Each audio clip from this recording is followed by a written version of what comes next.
Welcome, Gunrunner.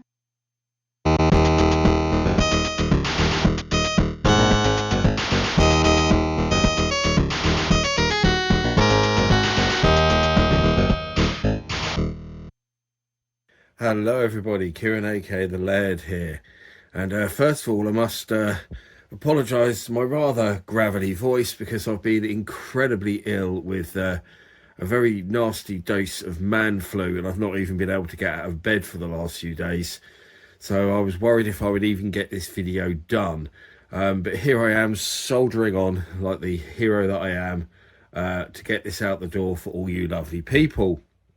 Because I already knew that I wanted to do this video this week and I didn't really have anything else I could upload in advance or anything like that.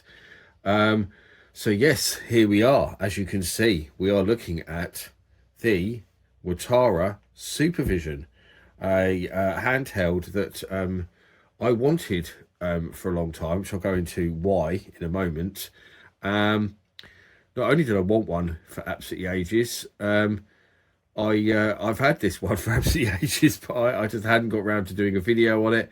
And then when I moved house earlier this year, it kind of ended up in a box. And then just recently, I've now got my man shed sorted at the top of my garden. I've got a big shed and I've insulated it and everything. It's really cool. And all my retro gaming stuff is in that shed now. Which is nice to have. And when I was sorting all the stuff in the shed, I came across it and went, oh yeah, my SuperVision, I completely forgot about it. So now, one of the things you might be noticing, first of all, we'll get this out of the way first, is you might be thinking, that's not the SuperVision I remember. And you'd be right, because there's in fact two different versions of the SuperVision. There's this one, which obviously looks a lot like a Game Boy, very similar size and shape, and everything to a Game Boy. And then you've got the one that folds with the folding screen, which is the more well-known one, the original one. Most people know that one best. And yes, I don't actually have the folding screen one, and that was the one I always intended to get. And funnily enough, I very, very nearly bought one. I was at a retro gaming event, must have been in about 2014, maybe. Must have been about 10 years ago, easily, yeah. And there was a seller who had one, and I was like, yeah, I was umming and ahhing because the thing was, the one that he was selling didn't come with any games. It had no games with it. And this was one of the things that made me and ah a bit. And so I thought, and I said, okay, if it's still here tomorrow, I've done this a few times at retro gaming events, so I've ummed and ahed over stuff. And I said, if it's, because I always go for both days. So I said, if it's still here you've still got it tomorrow, then I'll buy it. He's like, right. And so I went back the next day and he'd sold it. So there we go. It wasn't meant to be. I did that with an Atari 400 as well, which I really regret. I wish I bought that now. But I digress. But yeah, so this one I got, God, I'm trying to think when I bought it now, probably about a year or so ago. And actually, it came with a ton of games, as you can see in the background. And it was this, and it was all of those games. And I seem to remember I paid 150 quid for all of that off eBay. It was just one of those impulse purchases, actually. It came up as a recommended item. I think I was looking for something else, or I can't exactly remember. And it came up, and I was like, it was actually a little bit more, I think. I think the seller wanted like 170 or something for it. So I stuck up my watch list while I ummed and ahed over it, and then I got sent an offer. And then when they sent me the offer, I was just, nah, I'm going to get it. Boom, buy it now. So that's how I ended up with this. And I'm pleased to have the rarer model, actually, because I think it's kind of cooler in hindsight and probably works better. I've heard the screens are a little bit better on these later models as well than the earlier ones. I have used the earlier one, but I've never used one of these ones. I've played on the earlier one at a few events, and the screen on it was indeed very bad and used to blur a hell of a lot. But a bit more backstory. So obviously Watara were the company that originally released this. I seem to remember that Watara are a Hong Kong company, but they did sell this and license it to different companies in different countries. And here in the UK, they licensed the SuperVision to QuickShot, who probably a lot of people will know as a joystick manufacturer. QuickShot joysticks were very popular back in the day. I knew loads of people who had them. I didn't have a quick shot. I actually had a cheetah joystick, because they were one of the few that worked with the Spectrum Plus 2, which is what I had, because Spectrum Plus 2 had weird joystick ports that would only work with certain joysticks. Sinclair Standard, they called it. And Cheetah made joysticks with double plugs on, so they worked with the Sinclair Standard, not just Atari. And Quickshot didn't, weirdly, which you think they would have done the same to try and compete with them. But yeah, Quickshot made lots of good controllers. In fact, my go-to joystick that I use in my Atari 8-bit is a Quickshot Maverick arcade shot style joystick. So I love it. It's a really good joystick. Excellent. And yes, but Quickshot actually do have some pedigree in the gaming industry, apart from making joysticks, because Quickshot were made. The brand Quickshot was owned by Spectra Video. And of course, we probably all know that Spectra Video made the Spectra Video computers, the SV318, SV328, SV728. So yeah, whole range of computers from Spectra Video early on. And they made games as well for the Atari 2600, initially under the SpectraVision name, but later Spectra Video name, ColecoVision, MSX. They made games for loads of systems under the Spectra Video name, but probably most famous for Quickshot joysticks. And that's by the time the SuperVision came along. I guess maybe because Spectra Video was a bit too similar to SuperVision, I don't know, a bit lengthy, but they chose to use the Quickshot name and market it as the Quickshot SuperVision. So yeah, there's some history on how it ended up with a slightly different name in the UK. And also, it actually sold quite well in the UK, because Quickshot, I say, well, well-known company, had good distribution. They got it out to lots of different shops, and they managed to get it onto the very popular TV show Bad Influence, where you could often see it being played on the screen by kids, and most notably one of the presenters, Violet Berlin, who apparently was a bit of a fan of it and quite liked the SuperVision. So you would often see her playing it, and it was also covered in the short-lived Bad Influence magazine. One of the few, probably the only magazine actually that covered the SuperVision. I don't remember any other magazines covering it. But apparently it was the number 4 handheld in the UK, behind obviously the big 3, the Game Boy, Game Gear and Lynx. The next most popular one was the SuperVision, but the magazines mostly ignored it. Only Bad Influence gave it some coverage, which no doubt helped it immensely, actually. But yes, so that's given some history on the handheld and what it's all about. And I don't actually know if this model was ever sold in the UK. I know that the foldy ones were, but it says model GB2000 on the back, which makes me think that it might be a UK model, because that would be GB, maybe Great Britain. I don't know. But yeah, these Game Boy type ones are certainly harder to find. I must get the other one at some point though. But we'll have a look at the console, and we'll have a look at some games, because I've got tons here. I won't be able to play all of them, but we'll certainly play as many as we can in the video, to give you an idea of what it's all about. So let's have a look at around the console itself now. So obviously you've had a good look at it anyway. You've got a monochrome green tinted screen, boasted that it has high quality stereo sound. That's to be debated. Select and start. Start is also pause, like the Game Boy, A and B, just like the Game Boy. And rather than a joypad, the SuperVision has 4 buttons, which is kind of strange, isn't it? A lot like some of the early arcade games did, actually. Like Sega's Blockade, one of the early sort of attempts at a joypad had a similar thing. And there was early sort of LCD games, like Game & Watch style things, that had joypads that were more like this with separate buttons. But it works all right, actually. It's not too bad. I prefer a proper rounded joypad, but yeah, not as horrible as it might seem. So what else we got? Now, this bottom part looks like it slides off, but it doesn't. We've got a headphone socket, of course, much needed. On that side, we've got volume, and on that side, we've got contrast, which is very much needed because the screen's all over the place.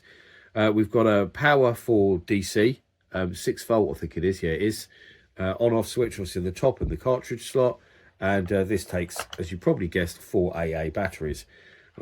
Bloody hell, the struggle of trying to find 4 AA batteries in this house, because we've got a big box of batteries, you know, one of those like carry case type things that you put your different batteries in. Very good, actually. But because it's Christmas, my wife had nicked them all for Christmas lights, So I had to nick some batteries out of some of the Christmas lights just so I could use this. So I've got to remember to put them back or my wife will kill me. But yes, very funny. So that's the handheld itself. It's actually fairly weighty with the batteries in. It's quite a solid unit. It feels very substantial. It doesn't feel badly made or anything, especially considering how old this thing is. I mean, I think the SuperVision came out in 1990, I seem to remember. Although this model, I think, was about 91 or 92. It's a bit later. So let's have a look at some of these games. So up here, we've got Crystal Ball, which is the that was the packing game. So this has got the Watara logos on it. So the games look actually a lot like Game Gear cartridges, don't they? It's this curved bit at the top, I think, makes them look a lot more like Game Gear games than Game Boy. Although with the circuit board being exposed the way it is in these, you find that you have to bloody clean them constantly. When I was trying to play some of these games, I think I had to clean every single one. I don't think I got a single one to work first time. But Crystal Ball is, or Crystal Ball is an Arkanoid clone, if you didn't already realise. Brain Power, interesting. Pac Boy and Mouse, we definitely need to play that. Pac Boy, I think sort of like Pac-Man there. Dream World, not sure what that is. Alien, that's quite interesting. Linear Racing, okay, strange name. Challenger Tank, stick that one in the play pile, that sounds quite good. Space Fighter, don't know what that art's all about, it's a bit weird. I thought it was a rabbit or something at first, just realised it's like half of like a Transformers head. Blockbuster, can you guess what Blockbuster is? Bet you can't. Olympic Trials, pretty obvious what that one is. Juggler. Super Block, another puzzle game. Tennis Pro. Hero Kid. 2-in-1, Blockbuster and Cross High. So I've got, that means I've got another Blockbuster. So I've got that as a separate cartridge as well. Tassac 2010. And I can't see a name on that. Oh, Eagle Plan, does that say? God, that's hard to read, that one. Eagle something. We'll have a look at that in a minute. And I seem to remember, weirdly, I think most of the games were developed by Watara. But I seem to remember that there's some games that were developed by Bits, which were a UK company. I think that's the SuperVision who had some games developed by Bits. I'm pretty sure.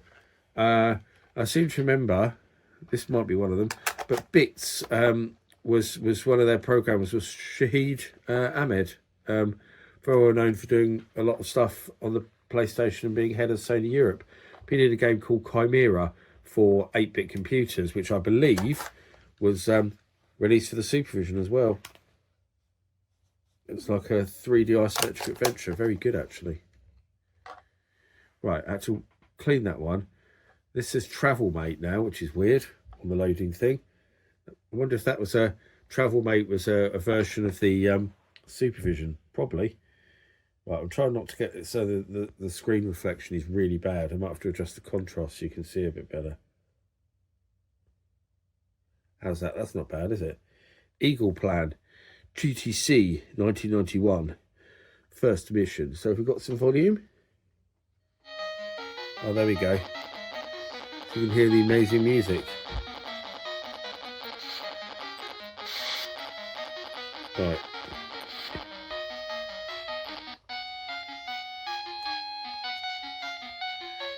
Good, that's not very good music, is it? It just takes ages. I think these games are going to be quite hard to play through a camera, though. Got first mission.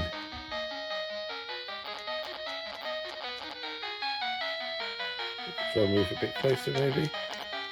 I cannot see what's going on whatsoever here.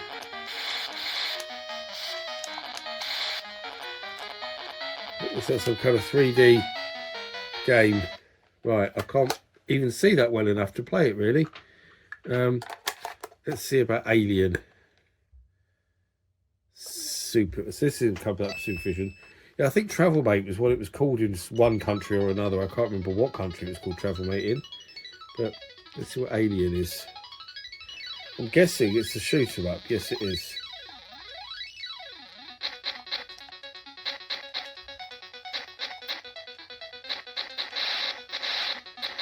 Well, I can just about see this to play it.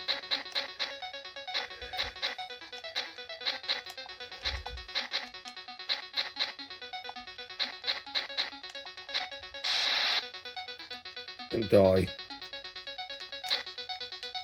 So the other button does nothing.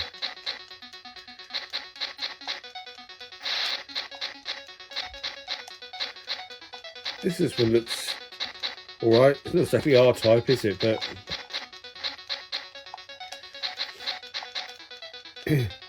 that's enough of that. God, the repetitive music drives you mad, doesn't it, on that one? Let's have a look at Challenger Tank.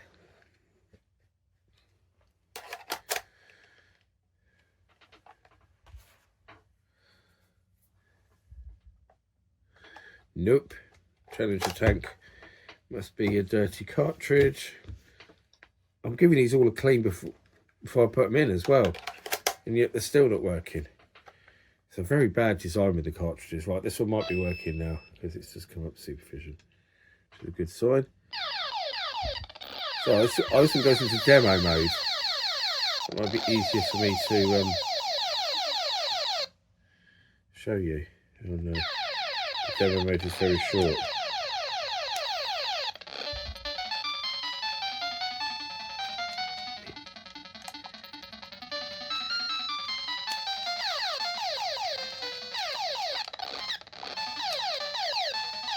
That looks like we just go up a road, shooting stuff pretty much. Yeah, okay, not terribly exciting, but interesting enough.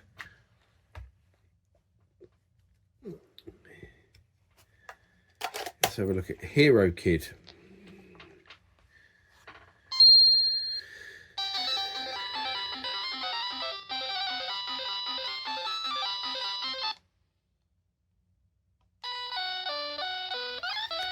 So is this their answer to Mario?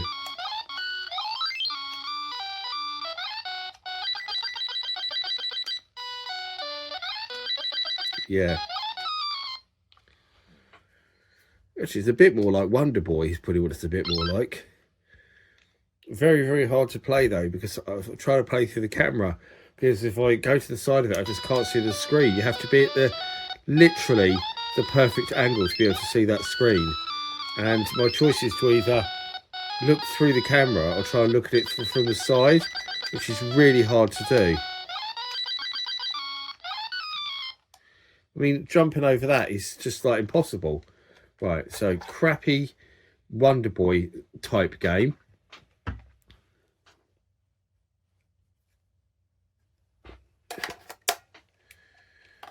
try this one. In terms of number of games, I think it's about 50 odd. I think there's actually quite a decent amount of games in the library actually for the SuperVision. I think it's got more than the Game 8, which was the other similar one, I suppose. And it's quite funny because obviously you had Quick Shot with the SuperVision in the UK, and then their massive joystick rivals, Cheetah, licensed the Bitcourt Game 8. So you had Quick Shot versus Cheetah on joysticks and with handhelds, which is interesting. And I always thought the SuperVision was a lot like the Game Mate, because they're both monochrome Game Boy wannabes, and they both have terrible screens, and they both have a lot of terrible simple games. And I think they both originate from Hong Kong as well, so I think they've got a lot in common. Right, this one game just will not work. I've tried that, what, 3 times now. Alien. Try blowing out the cartridge slot. No, right, one last try. And then I'm giving up on this one. I'll try another game.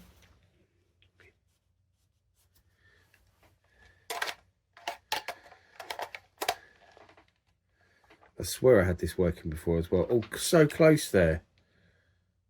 It started to display something on the screen and then it disappeared.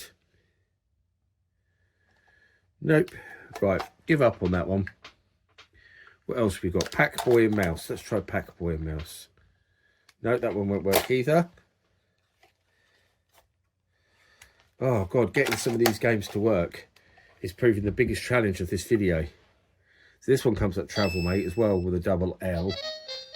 This is Pack Boy and Mouse. Is it anything like Pac-Man, as the name suggests it is?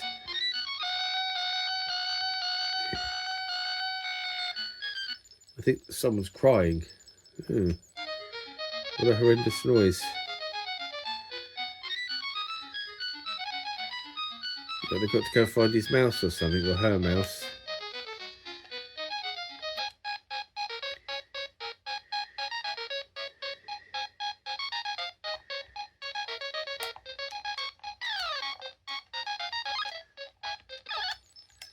Pengo is what it seems to be like.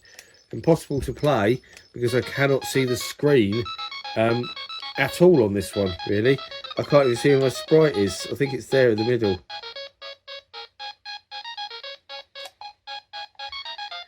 I think.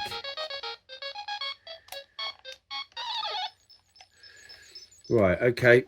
I can't see that well enough to even play it, so not doing too well on that one there, are we? These games are proving incredibly hard to play. So this one's by Satchen.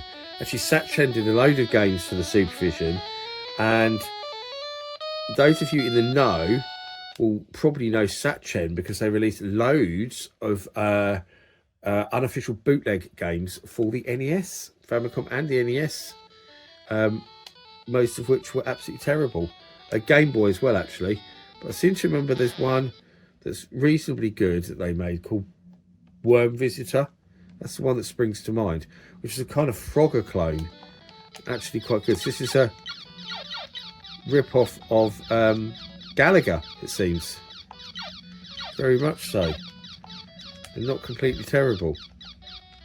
Although very, very hard to play through the camera. But, yeah.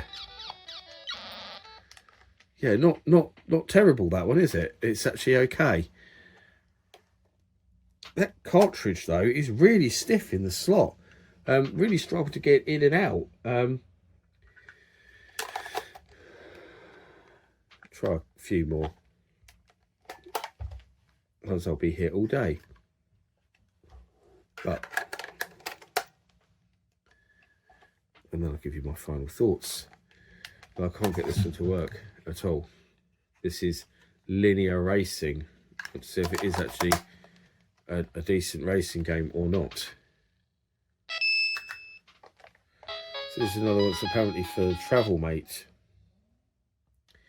Melody 1 is fine because all the melodies are going to be really horrible anyway.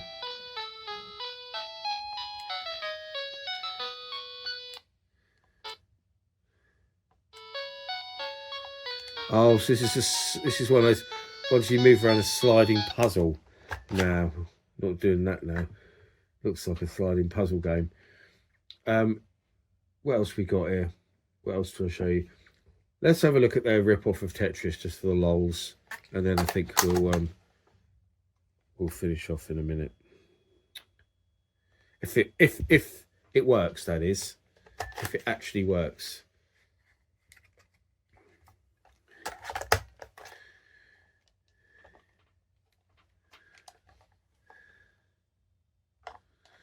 No. Well, I seem to remember I've got that on 2 cartridges. Have I looked at Tassac 2010? I think I did. I think that was the one that was the shoot mount, wasn't it? It's hard to get in and out the thing. Right, let's try this version. Right, we'll try this version. This is the double cartridge that's also got Blockbuster on it.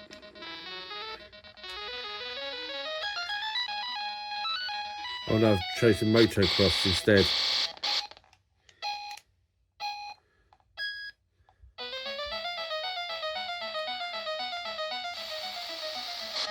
So this is like a clone of Motocross Maniacs from the Game Boy. Yeah, it's actually an unbelievably blatant clone of Motocross Maniacs. It's actually really good. think this is easily the best game I've come across, actually.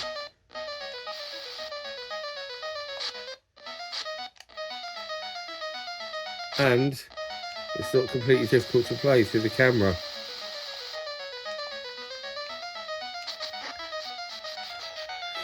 Yeah, that's not bad. God, colour me shocked. It's nice to actually find a good game to kind of finish with, because most of the stuff I've played is terrible.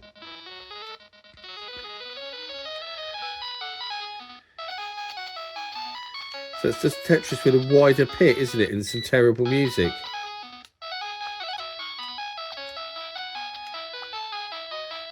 And it's a perfectly decent version of Tetris. The controls work well. You can rotate either way. You've got a soft drop, a hard drop. Tetris is one of my big annoyances when you're forced into doing hard drops. So yeah. God, that music though. Horrendous music. Absolutely awful. So, final thoughts on the old SuperVision. Yeah, it's not great, is it? I wanted one because I love handhelds, and I was absolutely fascinated by handheld consoles when they came out back in the day. And I spent a great deal of time researching handhelds and deciding which one I wanted to buy. As you probably all know, in the end I went with the Lynx, and I'm bloody glad that I did. But yeah, I'm quite glad I didn't get one of these, in all honesty, because I know I looked at on the channel before the Systema 2000, which is another Game Boy wannabe. I actually did a video on Game Boy wannabe, so I'll link that down in the comments because it's quite interesting. So there was quite a few of them. There's Mega Duck as well, but I've got the SuperVision now to add to my Systema 2000. And the Systema 2000 was really bad. I think the only good game on it was the Tetris ripoff. Actually, the other one that was quite good on it was a ripoff of Dr. Mario. So they just cloned two very good games, basically. But I think all the original games on it were really bad. Especially bad was there was like a fighting game, like a Street Fighter fight game, and it was so bad. Really bad. You should watch that video, actually. It was, oh my God, it was awful. And Ashens did a good video on the Systema 2000 as well, and he borrowed all the games off me to make that video. So there you go. Because he only had a system, he had no games. But yeah, so it's better than the Systema 2000, definitely, much better. The games are higher quality, closer to what you get on the Game Boy, but still nowhere near the level of what you get on the Game Boy. I mean, that Motocross Maniacs game is by far the best I've played. The Gallagher ripoff is okay, actually, not too bad, but it doesn't help. I'm trying to play them through a camera there. Some of them are better played, when you're actually playing them. I'd only tried out a few of them before, and as I say, and then I stuck it in a box and forgot I had it until I rediscovered it just last week. But that's it, really. Did you have a SuperVision back in the day? Were you unlucky enough to get this maybe instead of a Game Boy, or got it because it was cheap? I'd love to know your thoughts or your stories, especially nostalgic ones, if this was something you grew up with. But I hope you enjoyed my look at the SuperVision. It's probably not a console worth buying or collecting unless you're obsessed with all these old handhelds like I am. But there we go. Now I just need to try and get a cheater Game Mate, which or Bitcorp Game Mate. Either version's fine, but I think that's going to be somewhat of a challenge because those are really rare and seem to go for stupid money on eBay. But you never know. I got this for a good price, 150 with all these games. I thought was a bargain. So you never know, do you? As always, I thank you for watching, and I'll see you all again for another video very soon. Bye bye.